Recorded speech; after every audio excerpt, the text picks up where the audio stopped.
Hello everybody, it's Wyvern here with another bit of Total War Warhammer 2 quick match gameplay. This time around we are on Carrick Asgal playing as the Dowie against the forces of the High Elves. And in this match my build is kind of wrong. And the reason that happened is because my opponent started out this match readying up as Bretonia, and I didn't realize that he swapped last second until I was in the game, and until the game started I didn't realize he'd swapped to High Elves. So this build here was actually brought to counter Bretonia, but ironically it's actually not a bad build against High Elves, so I'll try to kind of explain both things here. Normally I prefer against Bretonia to bring more Slayers, Organ Guns, that sort of thing, but I wanted to try out a Mass DACA build with just spacing, lots of shooting out and overwhelming my opponent that way, and ironically that's actually pretty good against High Elves as well. So for my Lord here I did bring a Rune Lord up. Rune Lord is one of my favorites honestly in the game of Lord choices period. Really my go-to for the Dwarves. If I'm not sure, I'll bring a Rune Lord. He's got a Locus of Power, which gives you 15% magic resistance when he's on a toilet seat like this. And 15% magic resistance means all your units have 40% magic resist on the map, which is pretty crazy. If your opponent accidentally brings the AoE with Lariel, if he's got Sisters of Avalorn, if your opponent is playing as Bretonia, which is what I was expecting here, and brings some Grail units, then that is a huge buff, or Blessed Field Trebuchets for that matter.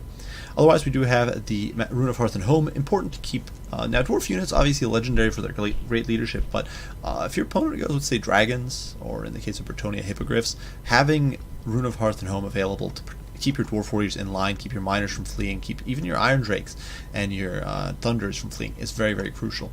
We also do have Rune of Oath and Steel, not so good against High Elves, good against Bretonia though, because it gives you that extra armor. Master of Wrath and Rune, great for controlling units of all sorts, as well as dishing out damage to units like Swordmasters of Hoth, and then of course Master Rune of Negation, providing a monstrous 44% damage resistance, which is really, really nice. You can really negate a lot of damage, especially on the charge with that. Of course, the Rune Lord himself is not a pushover in combat. He's very tanky, he's very survivable, he's very tough to kill.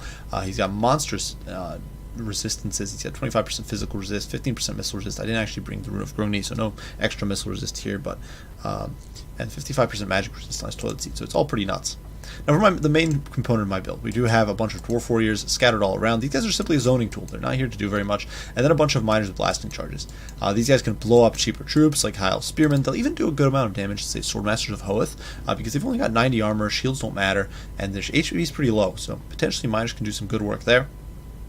We do have 2 cannons to dispatch artillery, pressure large targets, and counter battery enemy artillery pieces, such as bolt throwers, or in the case of Bretonia, which I was expecting, trebuchets. Finally, we do have a firing squad of 4 Thunders, all scattered pretty wide. These guys can just deliver devastating armor-piercing fire, and then 2 Iron Drakes with troll armor torpedoes. These guys will annihilate chariots, which makes them basically a very, very useful pick against High Elves. They'll devastate Dragon Princes. They'll do a lot of damage to dragons. They're just very, very potent. They actually have a cool thing here. They've got 70% fire resist, so dragons are not very good against these guys at all, ironically. Now for my opponent, he did a pretty classic wide line rush. If we look at his build here, it's just a mix of 8 frontline great weapon infantry, 4 swordmasters, 4 white lines interspersed between each other. All of them have some form of missile resist or shield save. Swordmasters will annihilate my infantry if they get into close quarters. They are backed by 4 units of archers as well. The archers are great against slayers. They're great for dispatching artillery crews. They're great for overwhelming, say, rangers who only have 40 armor, that sort of stuff. They're not bad in those situations.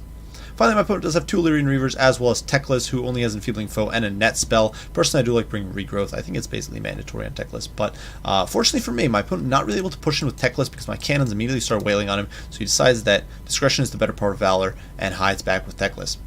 Now, unfortunately for me, my opponent has now pushed into range and is starting to chip away at me with the archers. And while Iron Drakes do have that monstrous 125 armor, while obviously my opponent is at max range, so he's not hitting super consistently, I really can't afford to let my opponent do this sort of nonsense. So we are going to push out to zone my opponent away, because I figure, you know, with this many Thunders, with this much Iron Drakes, we should be able to sort of force him away and make him reconsider his life decisions. And you can see we are pulling our cannons clear. These cannons have been pounding away, knocked down quite a few Swordmasters already, and we're going to force my opponent to back the hell away. Over here, the Rune Lord does get a little bit of a charge off on the white lines, doing not very much at all on his toilet seat, but hey, he does try. You can see waddling along with the shield bearers there. In the meantime, our blasting charges do land on these archers, doing quite a bit of hurt. Archers, of course, not wanting to be in this sort of position at all.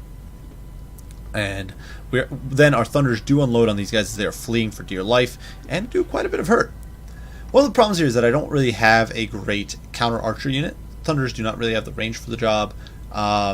And cannons are not really good for it, but nonetheless, we were able to do quite a bit of hurt here. We are able to knock off some models. Of course, high elf units do not have the best HP pools in the game, so we were able to chip them away. And as my opponent starts trying to close in, you can see the cannons already pivoting and starting to unload on these Legion Reavers, and they're going to start taking models off of them. Meantime, our Thunder is shifting fire to more critical targets like these White Lions, and we are kind of pressuring my opponent back with our infantry line. My opponent here probably should have played a bit more aggressively, kind of just pushed in with his Swordmasters, with his White Lions, and just try to crush me. But instead he's trying to play cautious, trying to get use out of his archers, trying to whittle down my Thunders, not wanting them to be a threat. But Thunders, you know, they're tanky. They got 80 armor, they've got bronze shields, they really don't give a darn, and we're able to start overwhelming these troops.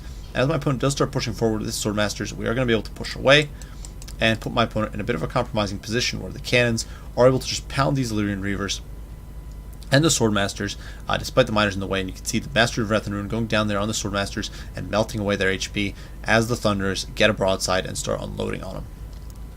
Taking an overarching look at the battlefield, you can see over here the Thunders desperately trying to play over the hills here, trying to tee off on the archers who are over there behind cover on the berm. But now we are going to be start to engage on these Swordmasters of Hoth, who are pushing in very quickly. And of course, they've got like 60 melee attack against infantry or more. With the chevrons, it's actually over more than that. They will do some devastating hurt if they get into close quarters. That said, we do force off these Illyrian Reavers. We are going to be able to force off the Swordmasters of Hoth as well. You can see they're starting to buckle, and as my opponent is now sort of losing these troops, we are able to push in new troops, fresh reinforcements, fresh reserves. You can see the Trollheimer torpedoes, they're just unloading on the White Lions. The Spud guns, the Dwarven Panzerfaust, as I like to call them, just demolishing these White Lions. These guys just do so much damage per hit, it's pretty nuts. Over here in the meantime, my opponent trying to push in with Swordmasters, but our Thunders do disengage. They are able to flee from that situation. The Satchel Chargers are plowing in, and the Iron Drakes just racking up the kills, just devastating those Swordmasters. Let's watch these Panzerfausts just raining in and just disintegrating that guy, like taking him off at the torso, just tearing that Swordmaster in half. And that's thousands of years of training down the drain to a single rocket launcher, basically. And the Trollhammers are just doing great work. Now, certainly they're being focused by the archers, but my opponent has so much shooting he needs to overwhelm here. And his Illyrian Reavers were forced to rout by the cannon. Over here, the other unit of Illyrian Reavers also forced off by the cannon, which is now focusing on the Swordmasters of Hoth. And Thunder is now freed up a little bit to unload on these archers, just really pressuring them very heavily. As you can see, the Trollhammers unloading, and my opponent trying to push in, but there's just so more chaff. Whenever my opponent breaches, we are able to pull in our reserve Dwarf Warriors, cut off these White Lions, and then pivot our Thunders and start unloading, and the Iron Drakes, of course, as well. Satchel Charges are doing making a little bit of a contribution as well, and you can see my opponent just bogged down. White Lions, not the best stats, so they will take a while even to cleave through White Lions, or not White Lions, Miners. And the Swordmasters are at this point largely dispatched. These guys routed off to God knows where. These Swordmasters over here really beaten up. Over here, these White Lions getting bogged down by the Rune Lord. And we're about to see probably some Spud guns raining in on these guys. You can see those explosions landing some friendly fire hits, but though we are going to annihilate our own Dwarf Warriors, it just doesn't really matter. The Swordmasters are such an expensive target. 1,200 gold here, or 1,250 to the 450 on the Dwarf Warriors. A very worthwhile trade.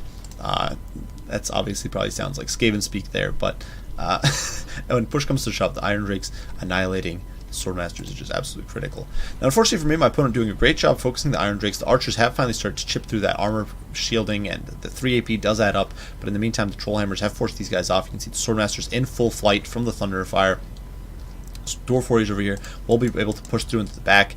Over here, the Swordmasters hit with a Master of Wrath and Ruin, and finally broken. And my opponent essentially reduced to nothing. He's got a single pocket of Illyrian Reavers over here. He's got a few tattered White Lions over there. Teclis trying to push in, but pressured by the cannon. And that is going to be game for the Dwarves. So build that wasn't really built to counter High Elves, but ultimately I kind of lucked out. This is the sort of build that actually works really well against High Elves. If you're playing against High Elves, now obviously I've done builds before where I do like a melee rush, or where I do some alternative, more perhaps more elite build, I guess would be the ideal way of putting it. But these sort of wide builds are actually very potent against High Elves. It's worth noting. With this sort of comp, your opponent doesn't really have any expensive targets to focus out and quickly delete within Enfeebling Foe and Swordmasters play. And while Swordmasters are very good at cleaving through infantry, if you focus them down and remove them from play one by one, The white lines are not that good against infantry. They're going to get bogged down. They take a while to kill even miners, much less dwarf warriors, because they just don't have such good melee stats. White lines are not bad. Like, it's not like they're going to take a huge amount of damage killing dwarf warriors or miners. Don't get me wrong there, but they're not going to kill them quick or quick enough. So with this sort of build, this sort of defense in depth, you can always channel in more troops. You can always pour in more miners, pour in more dwarf warriors. You've got 10 frontline units here essentially against my opponent's 8. Which gives me some decent reserve play. And we do have all these camps, we do have all this shooting, we do have a Rune Lord still that we can use to sort of soak up that charge. Certainly perhaps a wider build with a few more melee troops would have been perhaps a little more effective, but do keep in mind that the High Elf player does need to invest in some sort of anti-air. If you bring gyrocopters, archers will do something to them at least they'll be able to zone them away a little bit. Personally, I do prefer having bolt throwers for the task, but when push comes to shove, I do think High Elves need to invest in some sort of anti-air, and archers are okay against slayers as well, so you're likely to see these sorts of units. They're not that effective against this chaff, and shooting. Later maneuvers, unfortunately, getting deleted. I do think my opponent's hesitation initially, his effort to sort of use his archers efficiently, ended up kind of backfiring. You really just want to commit and overwhelm your opponent and take your lumps. Oftentimes you'll see your balance of power tank to like the 40-60 range, and then once you eliminate that dwarven front line, once you've eliminated those dwarves, you can then start pouring into the back line and start compromising troops like the Thunderers, and suddenly the Dwarves can't really defend that. They're going to start falling apart usually. Now, and because of that, this build is really solid. Iron Drake's a great dual-purpose unit. You might not realize it, or it might not seem that way, but they've got very high burst damage. If we look at their stats real quick, which I think is worth looking at. If we look at their stats on the good old Dowie Panzerfausts, then the Iron Drakes, they've got 116 AP damage per missile shot, which stacked on top of their bonus versus large, it means that they basically delete entire cavalry models.